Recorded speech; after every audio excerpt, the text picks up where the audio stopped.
How's it going, everybody? Welcome to Ambitiously Broke, the most relatable podcast out today. I'm stuttering today like no other.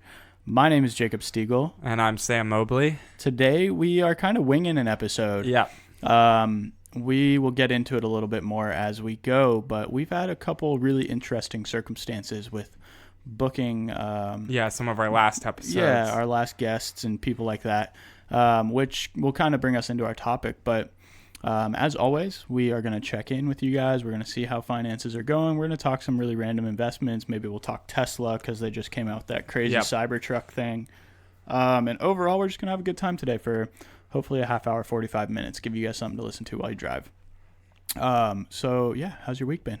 It's pretty good. Not too bad. I found some new interesting investments. You know, I'm going to have to touch on this Tesla, though, as probably everyone else in the world is doing over the past today. It's and ridiculous. Last night.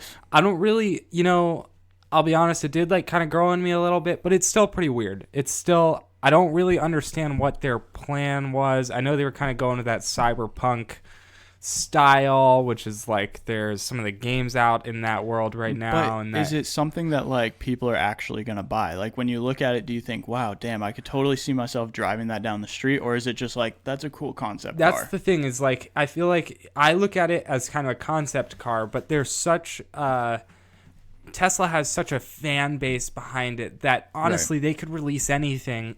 Which, I mean, look at this truck. Look how many pre-orders they already have. Well, you can release anything and people will buy it. I mean, I agree with that. I think it's really interesting how they kind of have a cult following. Absolutely.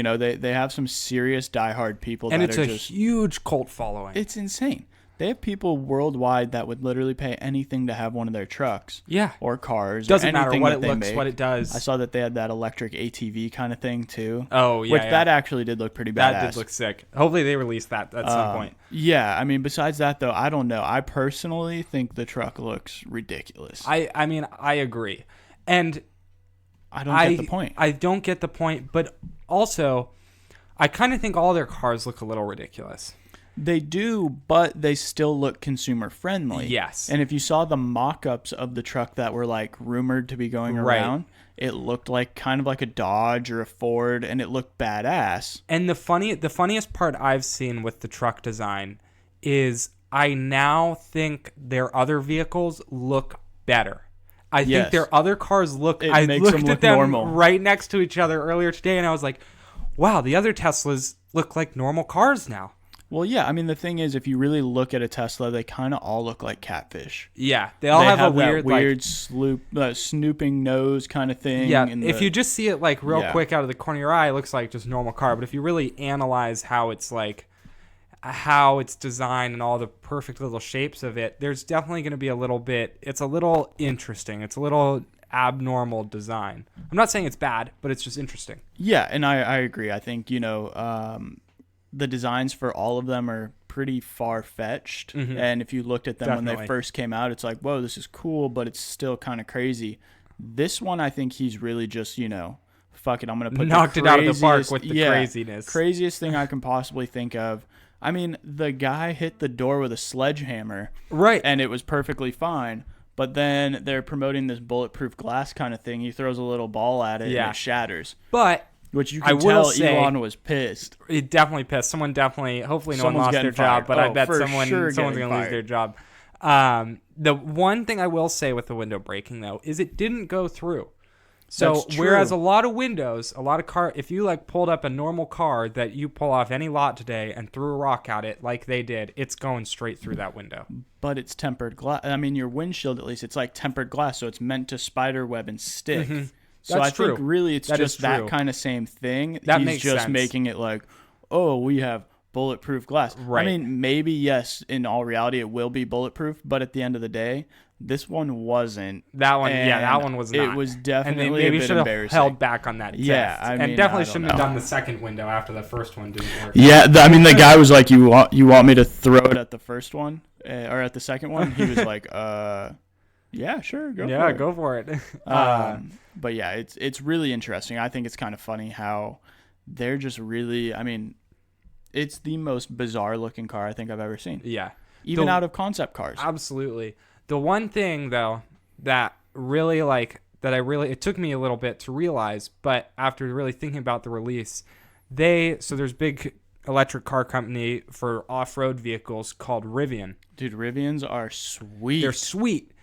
And, they're a great company. They're going to do great because of the huge Amazon ordered 100,000 cargo vans from them. So they're going to do huge with that order. That's crazy. I did not know that. Yeah, Amazon has a large investment stake in them.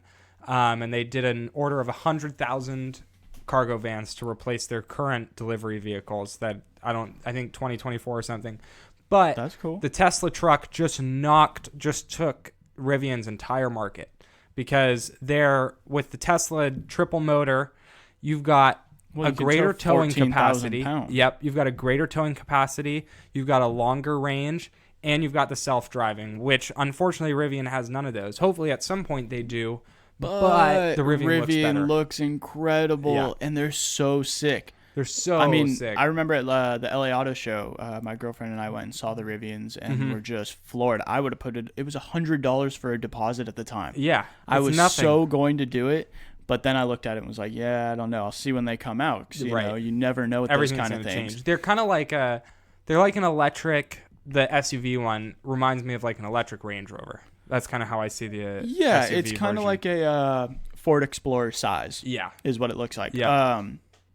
To me, the thing that's interesting with them is their price point started out like a Tesla, competitive. Right. Now they're up to like 75,000. Yeah, so the SUV, I was actually expensive. Before I honestly didn't even know the Tesla truck release was coming out last night, and I came across it like a half hour after. Yeah, I didn't watch it. Yesterday afternoon, I was actually just looking at the Rivians because I was interested in getting.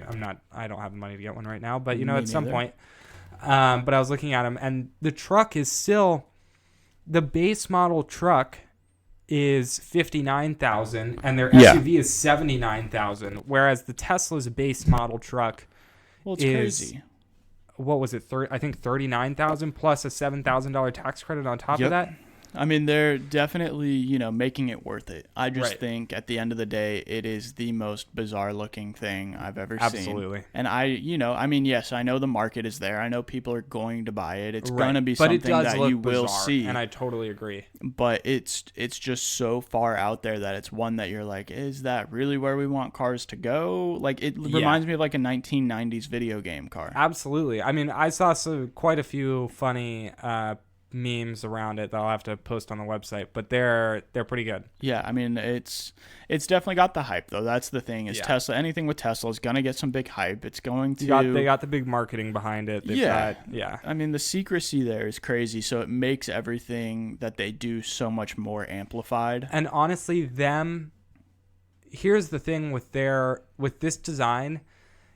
Yes, a lot of the like promotion behind it has been talking about how ridiculous the design looks, but it's still promotion. I mean, it's still it's huge. What's that? Any publicity is good publicity. Yeah, exactly. Yeah. I mean, they're not like the publicity they're getting is like, haha, look at the design, not like, oh, it crashes every 5 feet or something. So it's not necessarily bad publicity. It's just kind of people talking about the design. And they got a ton of pre-orders. Absolutely. I mean, a ridiculous amount of pre-orders. That's what's so crazy about them. I don't know what the numbers were for the pre-orders for this, but for the Model 3, they got, I think, 200,000 pre-orders at $100 each. They got like a $20 million investment in like a week. I think it was a week or probably like less than 10 that. days. Yeah.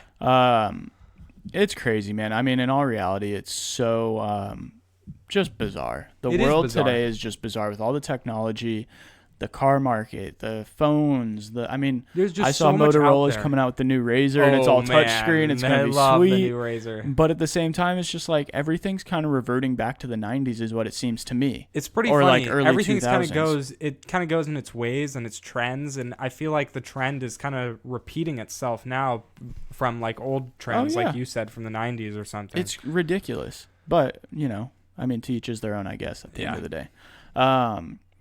Speaking of people and stuff like that, we have run into some, if you guys see on the camera, my dog Steve is enjoying the walk around the bed. He's just checking out what's going on. Yeah, exactly. Hi, Steve.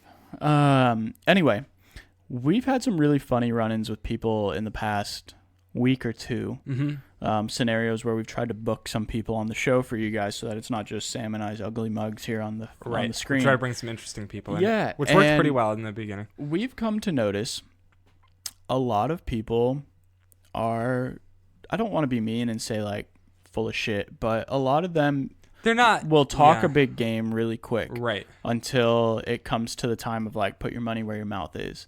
And I experience this a lot with real estate is like everybody says, you know, hey, I'm super interested in investing in real estate. Until you say, okay, great. Well, let me find you a house or let me list your house. And then they're like, well, you know, I don't maybe know. not. And it's like, okay, well then why people are you like gassing me up like that? Definitely you know? like to talk for sure. There's a lot of talk behind it. We've experienced some serious talk in the past couple weeks. Oh yeah. We had a few things lined up, not necessarily for the podcast, but for other projects. Where I think we had a shoot where this guy said he was going to show up and ended up we got to the shoot location and he just didn't show up. Yep. And we got a call about 10 minutes later and was just, sorry. Hey, sorry, I didn't realize I got scheduled for something else and just didn't let you know. Okay, you could have, I mean, that's fine, but like at least let us know 5 minutes before we show up. Exactly. Like I'm totally okay with like a genuine, hey, look, bro, sorry, I totally forgot. Yeah. Cool. Understandable. We all do that. Half hour before or something, whatever. Even if you're 10 minutes late and shoot me a text and it's like, hey, sorry, totally forgot. Golden. But when you get a client or somebody that says, hey, I'll be there, just show up on time, all this stuff, because, you know, their time is valuable too, especially working with these high-end people.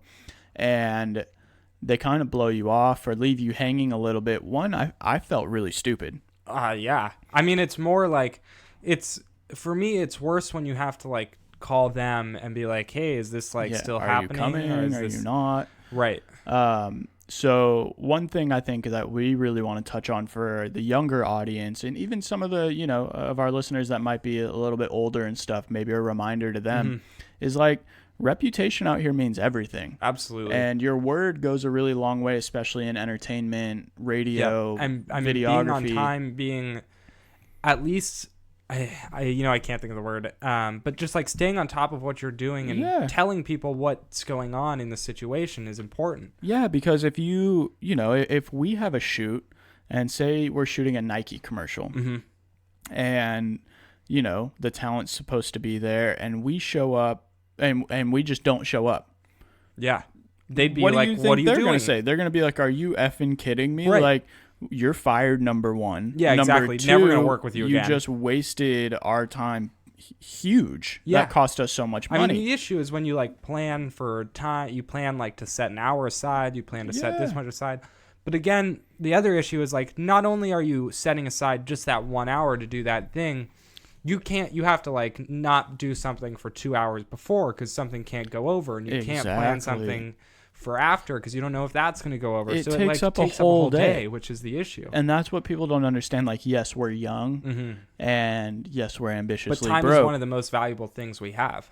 But we still are worth time and we're still worth money. Our time is worth something. It might not be as much as some people would think. Yep. But it's still worth a value. It is. And when, you know, you're standing there kind of twiddling your thumbs and then all of a sudden it's like, hey, sorry, it's not happening. It's just like, well, wait a minute. This literally cost me $500 in time. Yeah, it's like you couldn't have told me that like 3 hours ago when I could have changed something. Or here's the one that gets me, and this is one that I've experienced, so many times, is when you try to do something with somebody and they push the time on you and say, hey, I know we were supposed to do this at like 11. Can we do it at 1? Right. And you go, yeah, sure. So then now you're supposed to start at 11. Yeah, so now you've added 11 2 o'clock, hours. Yeah, so you start you prepping were at 9. You were going to be done at noon, and now you're not going to be done until 2. Well, you start prepping at 9, and then all of a sudden, 11 o'clock rolls around. Okay, now we're pushing to 1. Yep. So now from 9 to 1, you've been sitting there you can't do anything. Right. And then it's 1 like o'clock rolls around, and they go, hey, we need to push it again. There's traffic. I'll be there at 4. And it's like, okay, so now you're taking my entire day. And that's what gets me with a lot of people that will hire us or, you know, especially in the entertainment industry. It happens, and like there's certain things you can't get mad at because it's like, you know, hey, shit changed. But yeah, like, definitely. when you have something smaller shoot, more personal and intimate with a client, it really gets annoying because it's just like, dude, you just cost me my whole day. Yeah, exactly. And as a, you know, and then sometimes you get nothing out of these. Sometimes you at least get something in the end. Yeah, it, sometimes you get a cool shot or whatever. You got it eventually, but sometimes they end up like pushing it, and then cancel. It's like you could have just canceled in the first place. That's when it gets me like so fired up. I'm just like, oh my god, I want to send you. You're gonna cancel. Why didn't you just cancel in the beginning? I just want to send you the gnarliest text message or call you, but I'm not going to because I'm nice. Because I'm gonna respect you. Yeah, like you're way more successful than I am, so I can't say anything. But it's so frustrating. It's super frustrating, and I think that's a lot of a lot of people write that off working with younger people because it's just like, you know, whatever, you're young, it's okay, you know, they're not doing anything else. No big deal. Yeah, I hate that one. That one, it irks me so much. Most of the time I'm not, but you know, I might be. Totally valid. It's like, all right, great. I might have been playing Call of Duty, but it's like, you don't need to know that, and you shouldn't be assuming that. And it's not your decision to determine that. Exactly. Like, yes, if I play Call of Duty, it's because I want to play Call of Duty. But at the same time, it's like, I don't know, man. If you call me for a job, show up. Yeah, or at least keep me posted on what's going on. Don't just ghost me until the day of, and then just be like, "Hey, yo, sorry, I quadruple booked myself." Yeah, it's like, well, then okay, great. So how many people did you screw over today? yeah, 4 others. No, if you genuinely forget, like, I get it. I've done that a couple times where I'm like, shit, I totally forgot I was supposed to be somewhere in 15 minutes. But then I shoot them a text like, hey, I'm going to be 10 minutes late. I'll be there, totally. You know? But not even with the podcast. I mean, it's always hard to schedule people for like a podcast and stuff like that. I mean, I get that. People are busy too. But it's like, I'd rather someone just tell me they aren't available than schedule it and like think when really in their head they're like trying not to. Exactly. One that I always find funny is like, sometimes I'll call people and I'm like, you know, they're probably seeing this and not answering. Just decline. I'm like, I don't need to sit here for 5 minutes on the while the phone's ringing. Just decline. I have a better one. I have an absolute better one. I have literally, and it's not with a client, it's with friends. Where like I've been sitting there and I'll see a friend of mine across the street. Oh no! And I'll call them. That's a bad one. And I see them look at their phone. They're not doing anything. And then just put it down. Oh, no. Oh, man, dude. Termination mode. It's like, come on. I will walk across that street and grab your phone and delete my number. Right. You don't need to hear that anymore. You don't need to do that anymore. I hate that. Like, why? There's a lot of times that I don't have my phone with me. So it's like, I don't, like, I'll leave it in the room. I'll sit outside or I'll be on my computer because I'll be on my computer instead. So I won't, like, carry my phone around. Right. But it's like, yeah, I don't know. That's an interesting one. And there's times that, like, you know, hey, I really don't want to answer my phone. Right. Absolutely. But, I don't know. I shoot people a text and say, yo, I'll call you back in like exactly. And that's what I try to do is like if I have my phone with me, I text them and I'm like, hey, I'll call you back when I can or something. Yeah, exactly. That's no harm, no foul. Great. Respect it.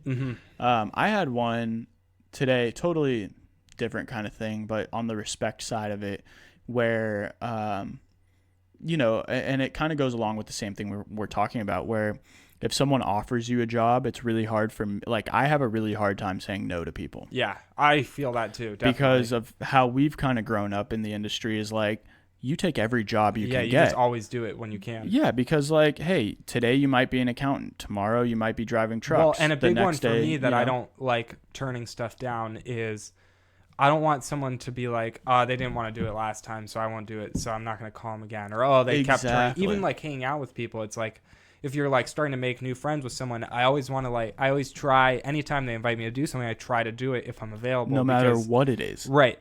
Because you want to like stay in the loop. But anyways, go back. So I've been getting, you know, as a realtor now, I've been getting a lot of people interested in, a lot of agents try to get me to join their firm. Because I'm new and I'm young, and you know, I think that really goes along with like. And you're with a firm now, though, right? Yes, I'm with Keller Williams in Westlake Village. Contact me anytime if you want to buy or sell or invest in real estate. But besides that, a lot of agents from other companies will be like, "Oh, you know, if you're interested in joining a really good firm, come to mine, and I'll give you a better deal." And I'm like, I know that I'm young and I get it, and I look like I'm impressionable, but like. That's pretty aggressive. Number that's one. Pretty aggressive. But the one that and I have no problem saying no to those because that's just a joke anyway. But the one I have a really hard time with is when somebody personally asks you for something. So like I got a couple, a few people have asked me to join their teams. And I have a really hard time saying no face to face. I can text you no all day. Totally. A very professional no, and I respect it. That's good. I'm hard at even texting now. Oh my God. To say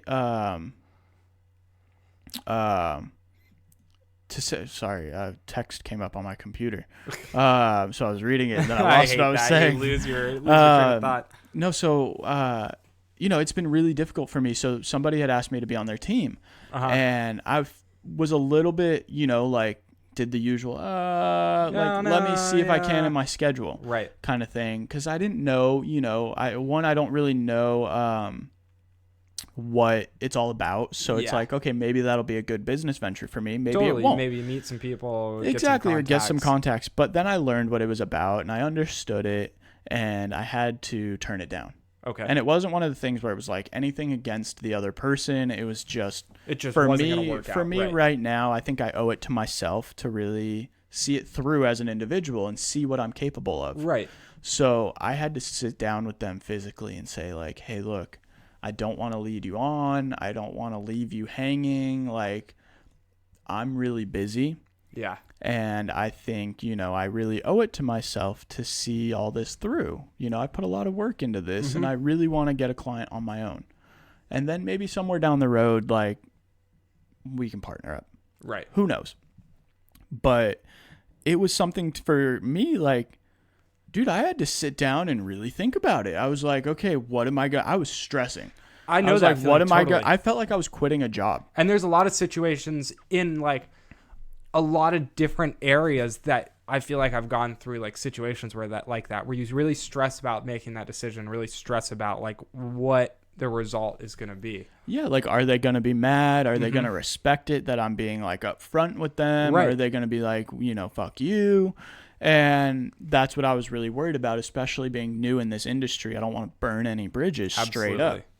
In any industry, you don't want to burn any bridges, but especially one where you're brand new. Yep. And it really had me in a bind. I was super nervous, but it went really well.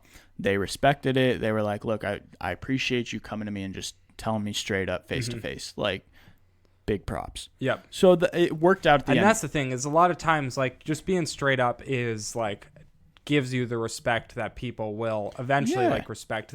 A lot of times they may be mad in the beginning, but eventually they'll realize like the respect and the confidence that you had and it took to do something like that. And I think it's not necessarily mad. I think it might be more disappointed. Absolutely. Because it's like, oh, I was looking forward to this, or like, oh, damn, like I thought it would have been cool. Yeah, definitely. Or like a good business venture. But I think, especially for us young people and us people starting in different careers and stuff like that, you got to be able to understand what your value is and understand what you want. There was a quote I read today, and it was, you can't live your life for other people. You need to do, and it's from The Notebook.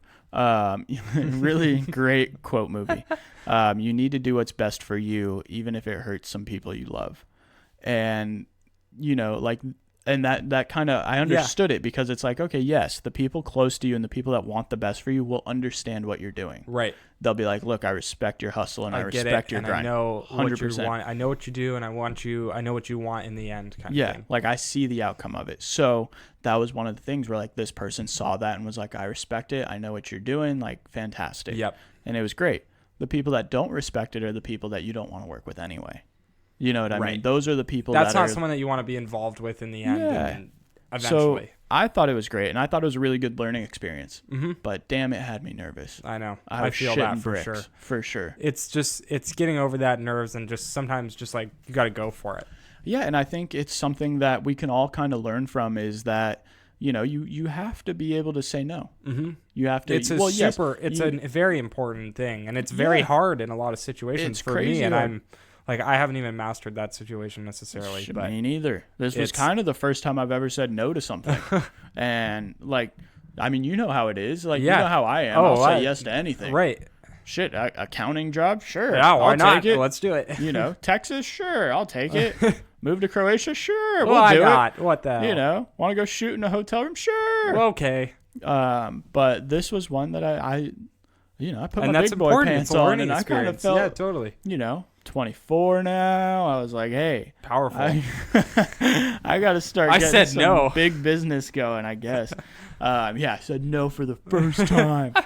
No, but it was a big learning experience for me. So I kind of felt like that was a win for the day. Excellent. But it's a solid. What did that just happen today? Yeah. Excellent. Yeah. So I'm kind of reliving it right now. Nice. I was really nervous. Sorry, my phone was ringing, and it really caught me off guard because it started ringing on my computer, and then my phone was buzzing over there. Like, what's going on? I don't know what was going on. Oh, man. What else is going on, Sam? Give me some updates. I found an interesting investment. Oops, I'm not talking to the mic.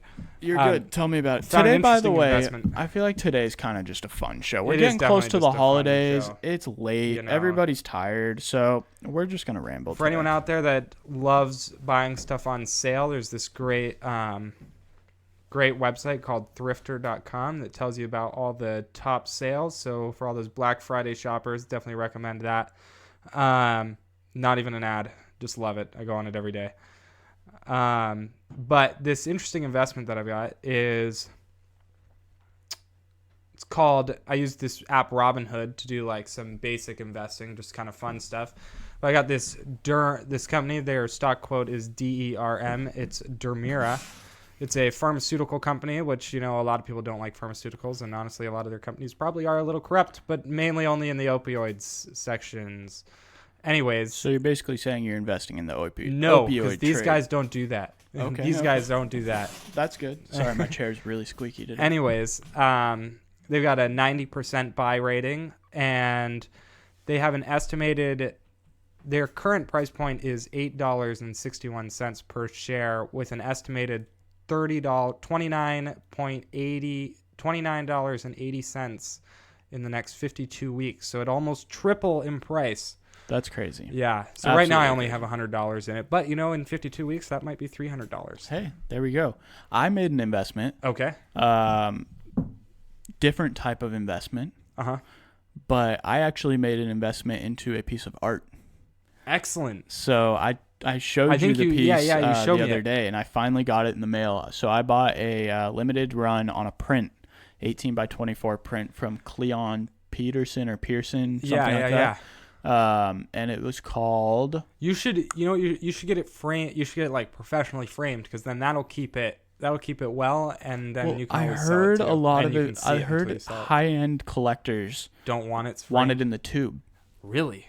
Just straight up wanted in the tube. Like never touched. Never touched. Weird. I haven't even opened the thing. Oh my God! Are you ever gonna open it? I mean, I opened the tube, but I didn't look at the piece. You didn't look at the I just made sure there was something in there. So I bought a piece called Useless Idiot. It's a Donald Trump satire piece. It's hilarious. It's very much like a Shepard Fairey, so street pop art kind of stuff. Printing style. Exactly. So I bought that for $150, and it is resale value right now at $300. Wow. So doubled the investment if I can sell it, or if I want to sell it. I'm going to hold on to it for a little bit and hope it goes up a little more. It was a limited run of, I think, 150. Nice. And I got signed and numbered 109 signed and numbered. Excellent. I have this amazing Breaking Bad poster, because it's definitely one of my favorite shows of all time. I have a signed and numbered poster of Walter that's screen printing, and that is probably my favorite. I have like a lot of Obey stuff, Shepard Fairey Obey stuff, and some other posters, but I think that Breaking Bad poster is one of my favorite of all time. And I'm actually going to go ahead and see how much they're going for on Love it. eBay right now. But yeah, I think there's a lot of really cool, weird investments like that nowadays. Yeah, you're using there's Robinhood. A lot of different ways to do it. Yeah, I've heard a lot about Robinhood. I've heard the app Acorns is pretty good. Yep. Which like rounds up your money. I use Acorns too. That's an interesting one. I haven't used that in a while. It's cool. It's definitely, honestly, I mean, Acorns is an interesting one because you kind of forget about it, which is cool. And then you check in like 3 months later and you're like, oh, look at that. There's like $100 in here, which isn't that much, but it's better something. than nothing. Right. But But yeah, I mean, I think in all reality, there's some good stuff to invest in. There definitely is. And there's a lot of different areas, but you do have to be careful. And you have to always remember that like there is always the possibility that your investment will come out to nothing in the end. 100%. And you'll lose your money. That's why that's an important thing to realize as well. If you invest small amounts, yes, you're not going to make the $1 million off of that investment. You might if it's something really crazy. But in all reality, like if you spend $150, you make $300. Yep, that's good money. But also, if you lose the $150, it's not going to put you in a cardboard box on the side of the freeway. And diversification is also huge. You always want to make sure you're very diverse. If you're investing in stocks, you want to have a lot of different companies minimized, like with minimal amounts in each company. So that way, if one goes down, you always still have one that may be good. Exactly. So you always can kind of weigh your. I can't find the poster, but no, you're good. Don't even worry. But yeah, so I mean, I think I like your investment. I haven't done much stock trading. I was more into like the crypto, and I helped my mom get a couple stocks. Nice. I turned her on to the Canopy Growth Company. And that has absolutely done fantastic. They had a rally yesterday. That was pretty good after Speaking of stocks, I am so pissed about this. What? Did you see the Disney stock thing? No, what happened? Disney stock, when Disney Plus came out, literally skyrocketed like 10% or something. No, it was like 400% in 24 hours. It was ridiculous. I could be totally wrong with that number, but I know it did go the spike way on up, it though. Was ridiculous. Because I mean, it was huge. Just like even yesterday, just like if we go back to the pot stocks, which are always an interesting topic, but I'm just gonna. Yesterday, we'll have a full show about pot stocks. The federal government did kind of signed a bill, kind of passed a bill to start pushing towards federal legalization, which caused pretty much all of the pot stocks to go up like 10 to 15% in hopes that this market will open in the U.S. and gain big traction. All we need, I guess, news what we is need always to do interesting. We need to be the new stocks. Amsterdam, I guess. Yep. I'm just kidding. We don't need prostitutes. No. But legal weed. Yeah, if you have legal weed, I mean, look what it did in Colorado. Look what it did in Oregon. I mean, California. it's huge. It's making tons of money for the states off taxes, and it's crazy. Oh wow! Disney's stock went up. Tell me what it's at. $10. So it went up from $138 to $148, which that's a pretty damn big jump. Yeah. Yeah. Still, at $148, that's still a good buy. I do have Apple has had a crazy rally in the past little bit. Their stock has gone up to, they were 1 month ago. Now let's go to 3 months. 3 months ago, they were at $200. They're at $260 currently. They peaked 2 days ago at $268. That's huge. But that's an insane rally. That is 30%. They are up 30% in 3 days. Their company is worth almost $1.2 trillion. Jesus Christ. That's so scary. For selling iPhones and computers that people don't even like. Yeah, that all have issues. Right. Well, I don't really have issues. I love Apple. I'm an Apple fanboy. I've had my iPhone X since the Christmas they came out. Yep. This one right here. Yep. My battery right now, where you check the little battery life of it, is like 66%. Well, go take it in. It should still be in warranty. I never get warranties on them. How did you pay monthly? No, I get them as gifts. It should have a 2-year warranty. Go take it in. Oh, I don't know. I'll check it out.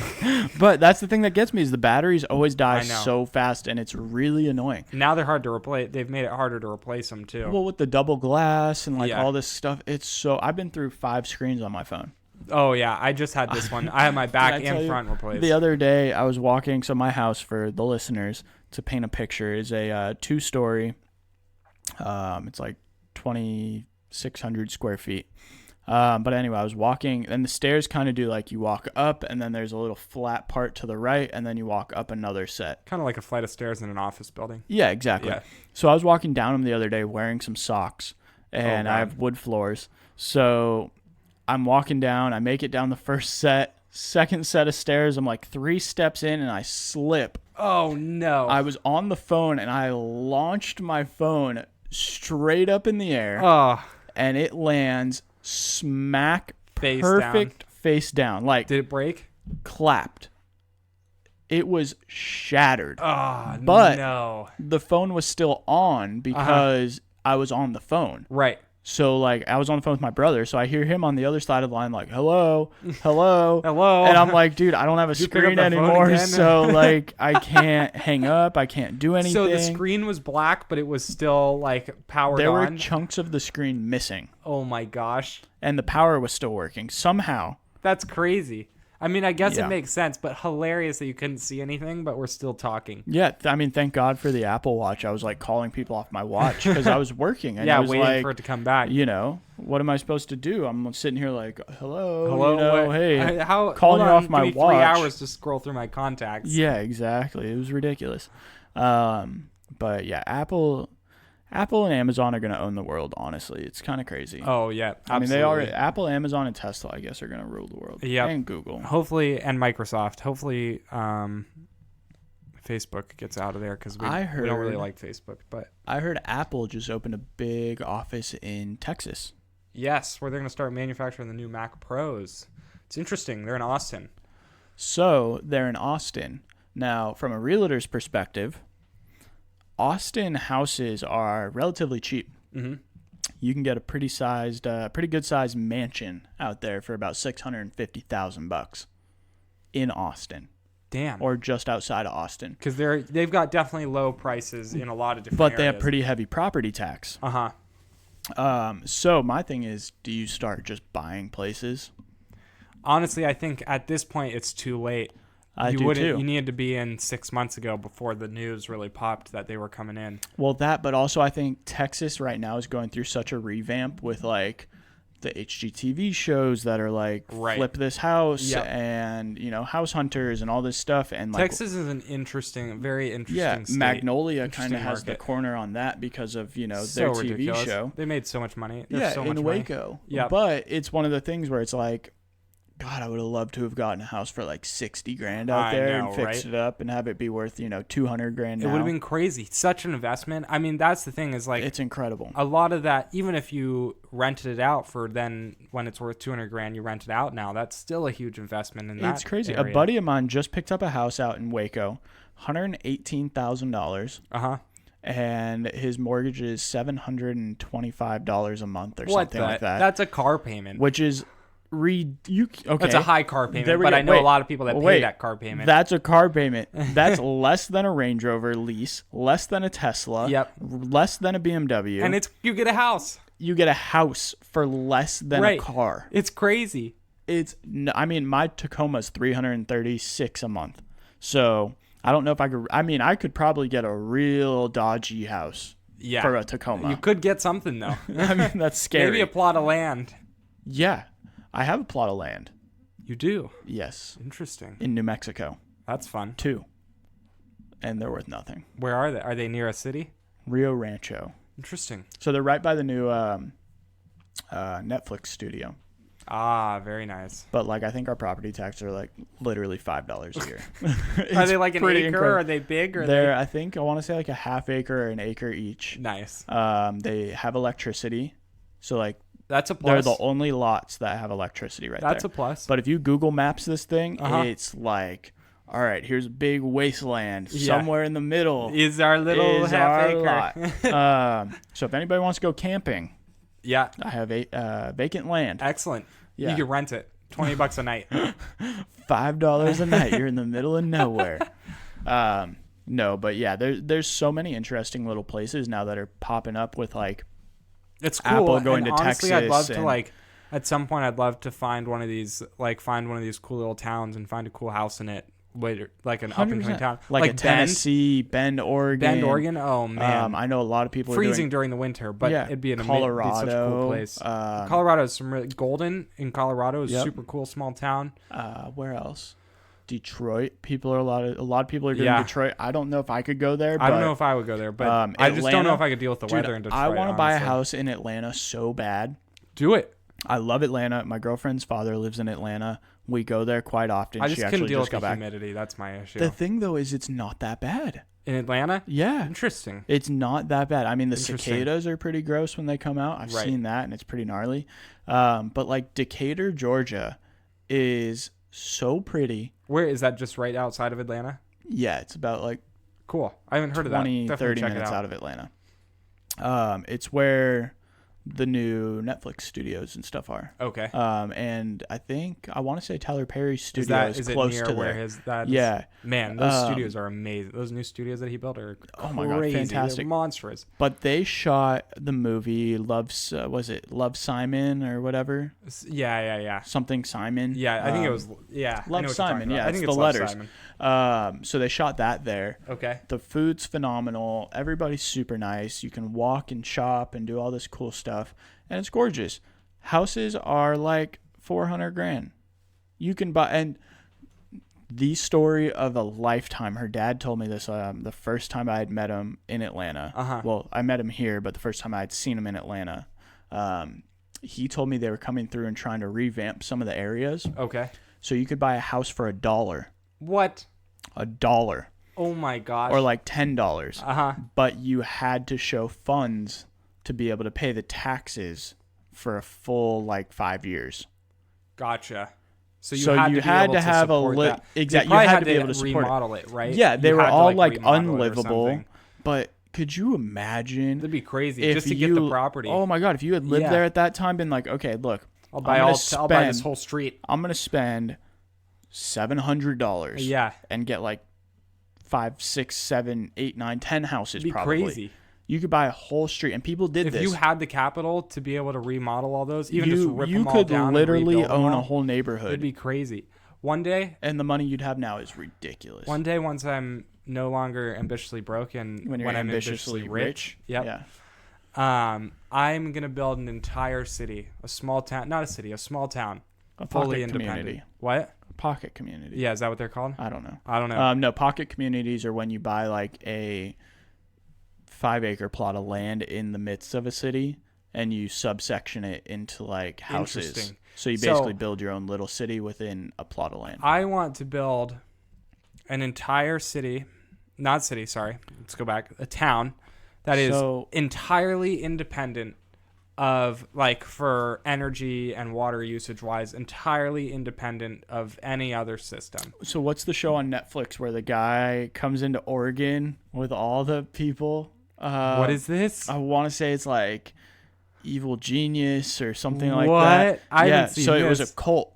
Oh, yeah. The big cult issue. The huge cult. The one that they went through the whole fight with the federal agents a couple years ago. Yes. Where he came in and bought like 1,000 acres and just ridiculous. Had like 10,000 people that worked for him and all this stuff. Mine won't be a cult. I know, but like, still, could you imagine? Oh, it'd be crazy. Like build this whole community with all these different resources and houses and stuff. Wouldn't it like, what a crazy adventure to do. I just looked, one of our friends that we both used to work for posted a thing, and he's in Montana. I think his dad just bought a ranch or something. Did they just buy property or something? Dude, he posted a thing that they had 2,600 acres. Yeah. Excuse me, how do I get that? Yeah. One, I'm sure it's really expensive, but two, like, they must have just bought it, right? 2,600 acres. I don't think they've ever gone up there. I think they bought it like a year ago or like 6 months ago, something like that. But 2,600 acres, if you really want to know the size of that, that's like a mountain range. Yeah. Like you could own the front side of a mountain, the whole sides of it, and the back side. Ah, shit. I don't know why I keep looking over there. Yeah. Let's see how many square miles Thousand Oaks is, which is where we live. I think it's probably like... I should know this as a realtor. I don't know. But in the meantime, I'm going to keep rambling. Yeah. I saw that the other day and it looked like it was absolutely stunning. But 2,600 acres is ridiculous. I mean, that's amazing. Like, I would dream to own something like that, own an area like that. The closest house to you is like miles away. Yeah, you would never see anyone. I wonder how many acres is Tejon Ranch? Where is that? It's in like Gorman, down to Bakersfield. Is that the Fort Tejon area? Yeah, Fort Tejon. Oh, okay. Yeah. That's probably pretty damn big. They own a lot of those hills. I want to say it's like 80,000 acres or something like that. Okay, TO is 55 square miles. Let's see, 55 square miles to acres is, oh wow, it's a lot. 35,000. But TO is big. That's a big town. It's a big area. But 2,600 Imagine acres having of that? 2,600 acres. It'd be crazy. Crazy. I mean, that would be, I don't know what you'd do with it. I don't either. I mean, I'm sure most of it you couldn't use, but I still don't know. It doesn't matter if you can't use it, just to be able to explore all of that. Yeah, I had a meeting down the street from here. Somebody owns 168 acres or something like that back here. And he took me to the top of his property in like a gator and showed me. He goes, okay, so we own all the way from over there to all the way from over there. So cool. And I had like a Simba moment where it's like everything the sun touches is our land. Looking over your whole property. Basically, that's what it was. It was like anything you can see is ours. That's so cool. That'd be so cool. Nuts. And it was right after the fire, too, so you could really see everything. Yeah.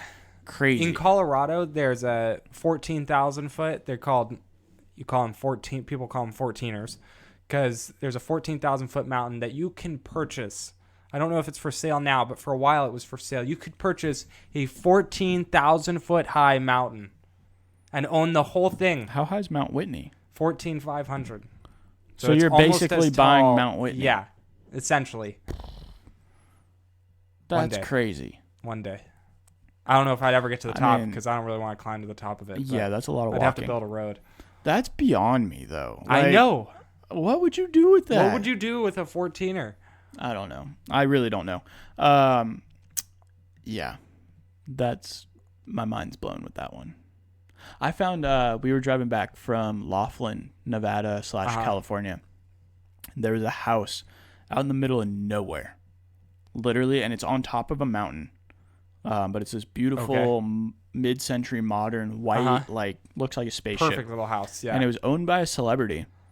And it's like the only house for miles. So cool. On a lake. Probably an amazing view too. Yeah, but they built this whole thing. I think it's owned now by another celebrity or something, or his kids, something like that. But it was one of those where he bought a mountain.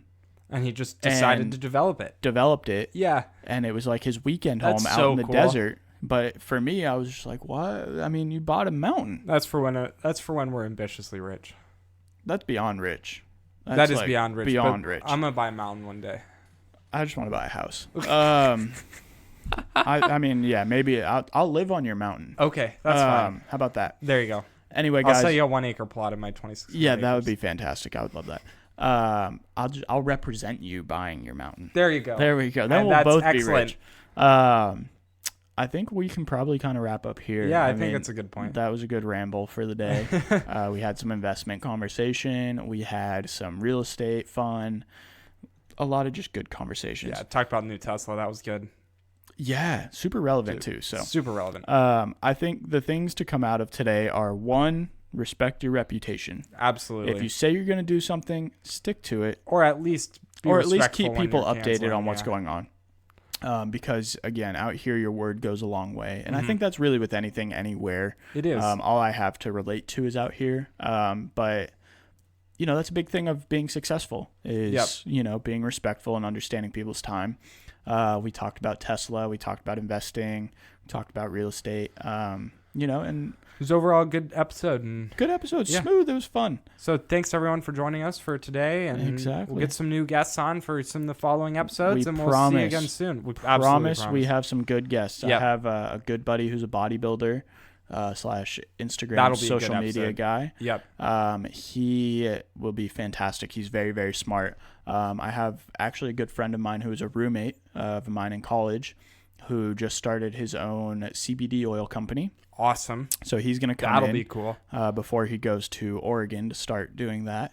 And then, a few of our good friends, some charity people, some, anybody. Some good guests. Some good guests. All in all, we're going to get you guys some amazing information. I really want to get a CPA on the show. If anybody that listens to this is a CPA, please contact us because we'd love to sit down, talk investing, talk about how you can do your taxes properly. Absolutely. And really work some investment side of that. So feel free to contact us at Ambitiously Broke on Instagram or at our website as well. Shoot us an email.